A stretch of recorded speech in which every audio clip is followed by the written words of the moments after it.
Complete Edu. It's all about learning.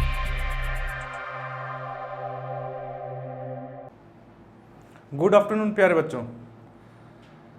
Complete edu channel पे मैं इंद्रजीत बिश्नोई आपका हार्दिक स्वागत करता हूँ। 12वीं आरबीएससी की भौतिकी की क्लास में आपका स्वागत है। हम लोगों ने पहले भाग में आवेश के गुण धर्मों के बारे में पढ़ा था।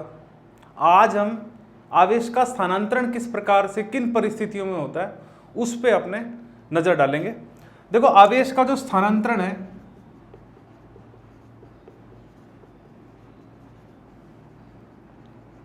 वो मूल रूप से 3 तरीके से हमें देखने को मिलता है। पहला तरीका जिसको अपने बोलते हैं घर्षण के द्वारा आवेश स्थानांतरण।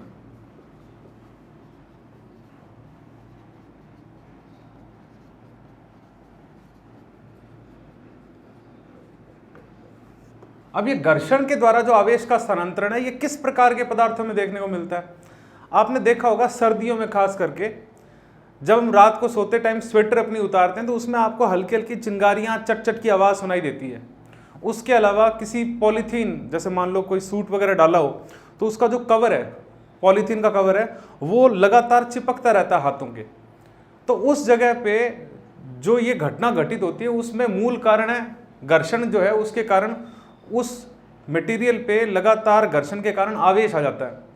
अब ये आवेश जो स्थानांतरण हुआ है ये हुआ किस तरीके से वो हम देखेंगे। मान लो कि आपके पास में ये कोई मटेरियल है और ये दूसरा एक पदार्थ है बी, ये मान लेते हैं कि ऊन है और ये क्या है, ये अपने पास प्लास्टिक है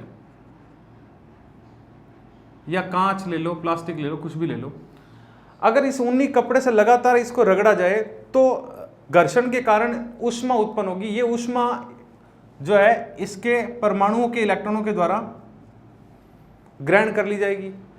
और क्योंकि कुचालकों में या विद्युत रोधी पदार्थों में मुक्त आवेश नहीं पाए जाते हैं। क्यों नहीं पाए जाते हैं? क्योंकि 2 तरह के इलेक्ट्रॉन होते हैं बच्चों। एक जो नाभिक के साथ में प्रबल आकर्षण के साथ बंधे रहते हैं, जो ये अंदर वाले इलेक्ट्रॉन है, जो अंदर के कक्षाओं के इलेक्ट्रॉन है, ये नाभिक के साथ बहुत सुदृढ़ता से बंधे रहते हैं। तो ये इलेक्ट्रॉन जो है इनको बोलते हैं हम लोग बद्ध इलेक्ट्रॉन, और ये बद्ध इलेक्ट्रॉन छोड़ के नहीं जा सकते हैं। और जो बाह्य कक्षाओं में इलेक्ट्रॉन पाए जाते हैं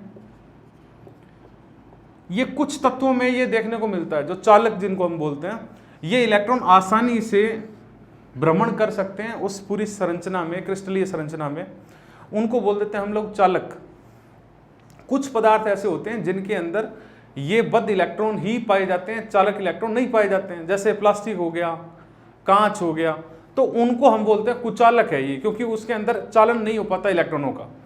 तो उनमें जब इस प्रकार से घर्षण होगा तो हीट जनरेट होगी, ऊष्मा उत्पन्न होगी। उस ऊष्मा के कारण इन इलेक्ट्रॉनों को, जो ये बाहर वाले इलेक्ट्रॉन, इनको कुछ ऊर्जा मिलती है और ये एक पदार्थ से दूसरे पे ट्रांसफर हो जाते हैं। जब एक पदार्थ से दूसरे पदार्थ पे इलेक्ट्रॉनों का ये स्थानांतरण लगातार होगा तो इस जगह पे क्या आ जाएगा, धनावेश, और दूसरे पदार्थ पे क्या आ जाएगा, ऋणावेश। और ये लगातार प्रक्रिया चलती रहती है, और एक पे धनावेश की मात्रा बढ़ती जाएगी और दूसरे पे ऋणावेश की मात्रा बढ़ती जाएगी। तो विशेष जो इसमें स्मरण रखने योग्य बात है वो क्या है कि घर्षण के द्वारा आवेश स्थानांतरण केवल और केवल किन के लिए, कुचालक पदार्थों के लिए। और दूसरा जो अपने पास में मेथड है जिसके द्वारा चार्ज को ट्रांसफर किया जा सकता है, आवेश को स्थानांतरित किया जा सकता है, वो है अपने संपर्क या स्पर्श के द्वारा। तो ये स्पर्श या संपर्क के द्वारा आवेश का स्थानांतरण है, ये कहां होता है। अब सीधी सी बात है कि अगर कुचालक होगा तो उसमें तो मुक्त इलेक्ट्रॉन है ही नहीं है, घर्षण करवाना पड़ा है, तब जाके ऊष्मा के कारण इलेक्ट्रॉन जो है ऊर्जा प्राप्त करके एक पदार्थ से दूसरे पे गए हैं। तो स्पर्श के द्वारा कुचालकों में तो संभव नहीं है। तो स्पर्श के द्वारा आवेश का स्थानांतरण होता है किसमें, चालक पदार्थों में, जैसे लोहा हो गया, स्टील हो गया, कॉपर हो गया। तो ये जितने भी अपने पास में चालक पदार्थ है वहां पे स्पर्श द्वारा आवेश का स्थानांतरण है वो देखने को मिलता है। अब इसमें भी सोचने वाली बात है कि आवेश का स्थानांतरण कहां से कहां होगा और क्यों होगा, किन परिस्थितियों में होगा। जैसे अपने पास में ये एक गोला है जिसपे है धनावेश, इसके पास में हम लोग एक दूसरे गोले को ले आए जो चालक है, दोनों गोले चालक हैं। जब इसको इसके पास में ले आए और इन दोनों को आपस में किसी चालक तार से इनको आपस में संपर्क करवा दिया गया, इनका स्पर्श करवा दिया गया, तो क्या देखने को मिलता है कि इसके जो मुक्त इलेक्ट्रॉन हैं वो मुक्त इलेक्ट्रॉन इस धनावेश को देखकर आकर्षित होते हैं और इस पर आना शुरू कर देंगे। जैसे एक इलेक्ट्रॉन यहां आएगा तो ये जो प्लस था, जो इलेक्ट्रॉन की कमी के कारण था, ये तो हो जाएगा समाप्त और इस जगह पे क्या आ जाएगा, धनावेश। तो ये लगातार चलता रहेगा और धीरे धीरे कुछ आवेश इस गोले पर भी आ जाएगा और यहां से आवेश में कमी हो जाएगी। जो सबसे जरूरी सवाल है वो ये है कि ये चलेगा कब तक, क्या सारा का सारा आवेश चला जाएगा इसमें या फिर ज्यादा आवेश से कम आवेश की ओर जाएगा। तो ये आवेश का स्थानांतरण तब तक होता है जब तक कि दोनों का विभव समान ना हो जाए। जैसे ही विभव सेम होगा यानी कि इन दोनों के बीच का विभवांतर 0 होगा, वैसे ही इनके बीच में आवेश का स्थानांतरण रुक जाएगा। कई बार ऐसा होता है कि एक पदार्थ पे आवेश कम है और दूसरे पे आवेश ज्यादा है, फिर भी कम आवेश से ज्यादा आवेश वाले की तरफ आवेश का स्थानांतरण होता है। कारण क्या है कि आवेश कम से ज्यादा या ज्यादा से कम की ओर आवेश का स्थानांतरण होना तय नहीं होता। आवेश स्थानांतरण होता है विभवांतर के आधार पे, जिसका विभव ज्यादा होगा और जिसका विभव कम होगा, ज्यादा विभव से कम विभव की ओर आवेश का स्थानांतरण होगा। यह हमने 11वीं में देखा था ऊष्मा में। ऊष्मा का स्थानांतरण भी ज्यादा ऊष्मा से कम ऊष्मा की ओर नहीं होता, बल्कि अधिक ताप से कम ताप की ओर होगा। एक पिंड गर्म है, दूसरा पिंड है वो ठंडा है, तो आवेश है जो ऊष्मा है वो उच्च ताप से निम्न ताप की ओर बहती है। इसी तरीके से आवेश का प्रभाव भी, अगर ये उच्च विभव है और ये निम्न विभव है तो उच्च विभव से निम्न विभव की ओर होगा। और कब तक होगा, जब तक कि दोनों पे विभव सेम नहीं हो जाए। अब ये विभव क्या है ये हम लोग बहुत डिटेल में पढ़ने वाले हैं, जो अपना 3rd चैप्टर होगा उसमें। उससे पहले अगर आप जानना चाहते हो तो 10वीं क्लास में हम लोगों ने विभव को पढ़ा है। विभव क्या होता है, किसी भी पदार्थ में आवेश का स्तर, अगर अनंत से किसी पदार्थ पे कोई आवेश लेकर आए तो उसको अनंत से उस आवेश को लाने में जो कार्य किया जाता है उसको बोलते हैं वैद्युत स्थितिज ऊर्जा। और एकांक आवेश को अगर अपने लेके आ रहे हैं तो उसमें जो कार्य किया जाएगा वो कार्य कहलाता है अपना विभव। तो विद्युत विभव को हम लोग बहुत डिटेल में पढ़ने वाले हैं। अभी के लिए हम लोग ये समझ रहे हैं कि आवेश का जो प्रवाह है वो सदैव उच्च विभव से निम्न विभव की ओर होगा। तब तक होगा जब तक कि दोनों पे विभव का जो मान है वो समान नहीं हो जाता। तीसरा जो अपना प्रकार है आवेश स्थानांतरण का, बहुत इंपॉर्टेंट है,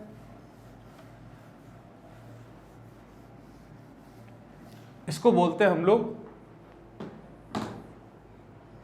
प्रेरण के द्वारा आवेश का स्थानांतरण।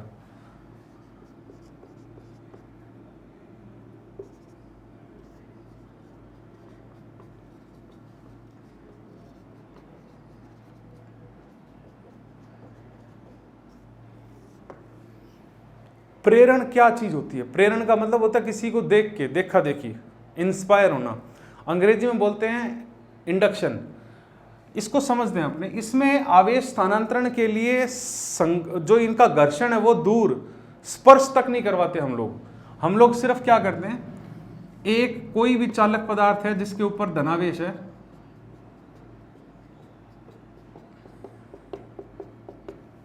उसके पास में जैसे ही किसी दूसरे चालक गोले को लेकर आएंगे जो कि निरावेशित है, तो इसके जो मुक्त इलेक्ट्रॉन होंगे, देखो हमने इनको टच तो करवाना नहीं है, इसके जो मुक्त इलेक्ट्रॉन होंगे वो सारे के सारे इस धनावेश की वजह से इस तरफ आ जाएंगे और इन पे क्या जाएगा, ऋणावेश। इसके सारे इलेक्ट्रॉन इस धनावेश के आकर्षण के कारण इस तरफ इकट्ठा हो गए, क्योंकि चालक है तो मुक्त इलेक्ट्रॉन आराम से भ्रमण कर सकते हैं। अब जब ये इलेक्ट्रॉन इस तरफ आए हैं तो ये जो इसका बाकी बचा हुआ भाग है ये हो जाएगा धनावेशित। तो इस प्रकार से आवेश का बंटवारा हो गया इसके अंदर। अब हम अगला काम जो करेंगे वो ये करेंगे कि इसको करवा देंगे हम लोग ग्राउंड, या जिसको बोलते हैं अपने भू संपर्कित। ये भू संपर्क अगर आपने देखना हो तो आपने देखा होगा जगह जगह जो बिजली के खंभे लगे हुए हैं उसके पास में एक तार निकलती है और जो जमीन के अंदर डली होती है उसको बोलते हैं ग्राउंड करना। या फिर घरों में जो अपने स्विच लगे हैं जहाँ पे ये आपको देखने को मिलेगा, ये दो तो हो गए, इसके अलावा एक तीसरा और अपने को जो है वो छिद्र देखने को मिलता है, इसको ग्राउंड बोल देते हैं या अर्थिंग बोल देते हैं। तो ग्राउंड का मतलब होता है कि इसको जीरो विभव पे टच करवा रहे हैं, जीरो विभव प्रदान कर रहे हैं अपने, और ये धरती का जो विभव है वो जीरो माना जाता है। जैसे ही हम लोग इसके साथ टच करवाएंगे, अब आप ये देखो ये वाला भाग प्लस आवेश के कारण उच्च विभव पे और ये जीरो विभव पे। तो आवेश का स्थानांतरण हमने देखा था कि हाई पोटेंशियल से लो पोटेंशियल यानी कि उच्च विभव से निम्न विभव की ओर होगा। तो ये सारा धनावेश जो है ये धरती की ओर जाएगा और धरती जो है इस आवेश को अपने आप में संभालेगी, यानी कि ये सारा आवेश ट्रांसफर हो जाएगा किसमें, इस अर्थ के अंदर। क्या ये नेगेटिव आवेश भी जाएगा अंदर? लग तो यही रहा कि ये भी तो टच करवाया हुआ है, ये नहीं जाएगा। क्यों नहीं जाएगा? क्योंकि ये इस धनावेश के साथ आकर्षण में बंधा हुआ है, ये नेगेटिव चार्ज यहां पे बना रहेगा। अगला काम हम लोग क्या करेंगे,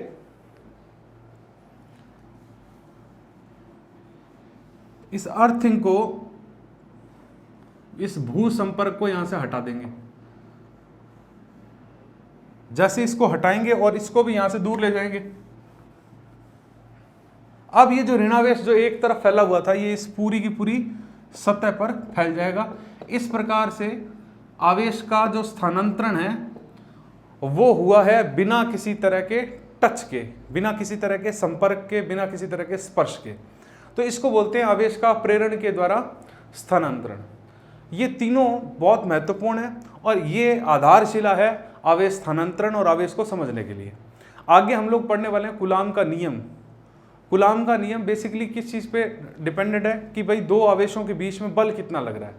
ये ठीक उसी प्रकार से है जैसे गुरुत्वाकर्षण के अंदर दो द्रव्यमानों के मध्य जो लगने वाला था गुरुत्वीय बल है वो कितना होता है। तो कूलाम ने ये नियम दिया था और कूलाम का ये नियम क्या कहता है,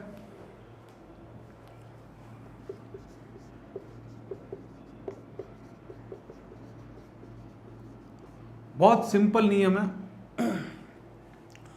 पर कूलाम का ये नियम किस तरह के आवेशों पे लागू होगा? सब तरह के आवेशों पे लागू नहीं होगा।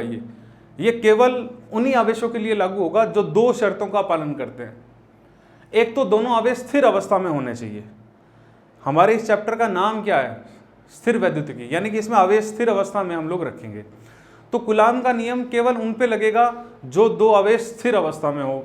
दूसरी बात है कि दोनों आवेश बिंदु आवेश होने चाहिए। बिंदु आवेश का अर्थ क्या होता है कि आवेशों के जो बीच का गैप है, अंतराल है, दूरी है, वो उनके साइज के तुलना में, किसकी साइज? उन दोनों आवेश जिन पदार्थों पे है उनके साइज की तुलना में बहुत ज़्यादा हो, यानी कि दूरी बहुत ज़्यादा हो, तो अपने आप ये जो दोनों ऑब्जेक्ट होंगे इनको बिंदु आवेश माना जा सकता है। तो मान लेते हैं कि भाई ये Q1 आवेश जो कि बिंदु आवेश है और ये Q2 आवेश जो बिंदु आवेश है, ये एक दूसरे से r दूरी पे बिंदु A और B पे रखे हुए हैं। कूलाम ये कहते हैं कि भाई इनके बीच में जो ये बल लगेगा, ये बल इन दोनों आवेशों के गुणनफल के समानुपाती होगा। ठीक वैसे ही जैसे गुरुत्वाकर्षण में जो गुरुत्वीय बल है वो उन दोनों द्रव्यमानों के गुणनफल के समानुपाती होता है, और इन दोनों के जो बीच की दूरी है उसके वर्ग के व्युत्क्रमानुपाती। अगर हम इन दोनों को मिला लें तो हमें क्या मिलेगा?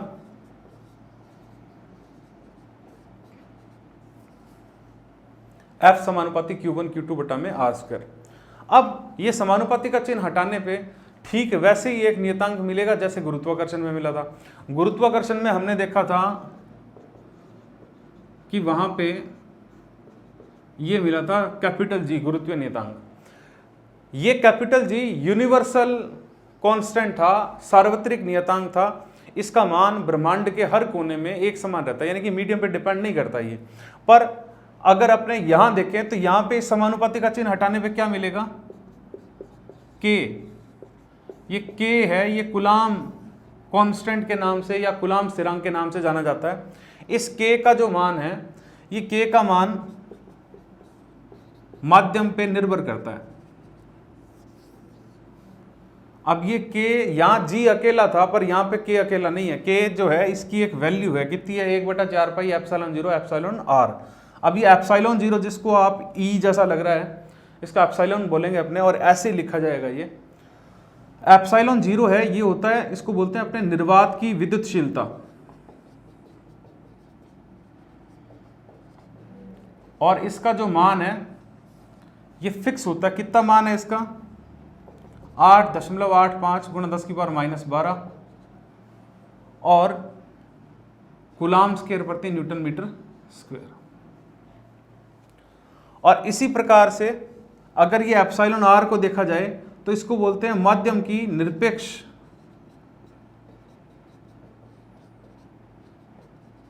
विद्युतशीलता, या इसको हम लोग डाइलेक्ट्रिक कांस्टेंट या परावैद्युतांक भी बोलते हैं। इसका मान जो है ये हर एक माध्यम में अलग होगा। और ये एप्सिलॉन 0 और एप्सिलॉन r का जो गुणा है ये होता है बेटा एप्सिलॉन के बराबर।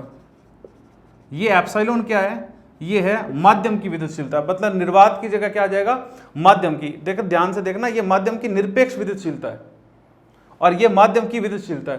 तो एप्सिलॉन का मान जो है ये माध्यम पे डिपेंड करेगा कि किस तरह का माध्यम हम लोगों ने लिया। तो अगर निर्वात की बात करें तो निर्वात के लिए एप्सिलॉन r का मान होता है बेटा 1, और इसी वजह से k का जो मान होगा वो होगा 1/4 पाई एप्सिलॉन 0। एप्सिलॉन r की वैल्यू रखने की जरूरत नहीं है क्योंकि ये 1 आएगा, तो ये हो जाएगा 9 × 10⁹ न्यूटन मीटर स्क्वायर प्रति कूलाम स्क्वायर। ये न्यूटन मीटर स्क्वायर प्रति कूलाम स्क्वायर क्या है, इसका मात्रक है। तो ये k का मान जो है ये निर्वात में होगा, और निर्वात के अलावा अगर दूसरा माध्यम है तो वहां पे कितना होगा k का मान, वो डिपेंड करेगा इस एप्सिलॉन r पे। तो अन्य माध्यम के लिए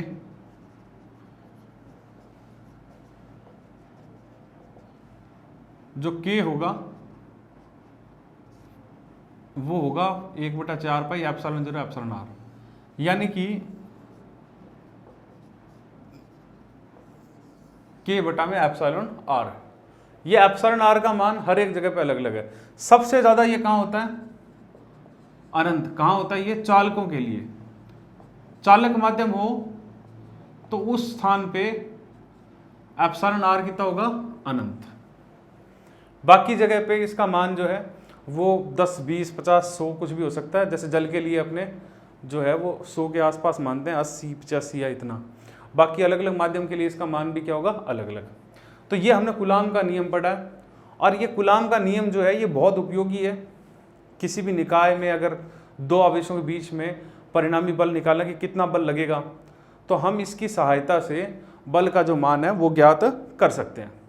कूलाम का नियम स्थिर वैद्युतिकी में सबसे महत्वपूर्ण नियमों में से एक है। अगर आपको किसी भी तरह का कोई भी डाउट कूलाम नियम से संबंधित या आवेश स्थानांतरण से संबंधित हो तो आप नीचे कमेंट कर सकते हैं। इस कक्षा से संबंधित किसी भी तरह की कोई भी क्वेरी हो, कोई भी डाउट हो, आप कमेंट कर सकते हैं। लगातार हमारे वीडियोस देखने के लिए इस चैनल को सब्सक्राइब कीजिए, बेल आइकन को क्लिक कीजिए और हमारे इंस्टा और फेसबुक पेज को लाइक कीजिए।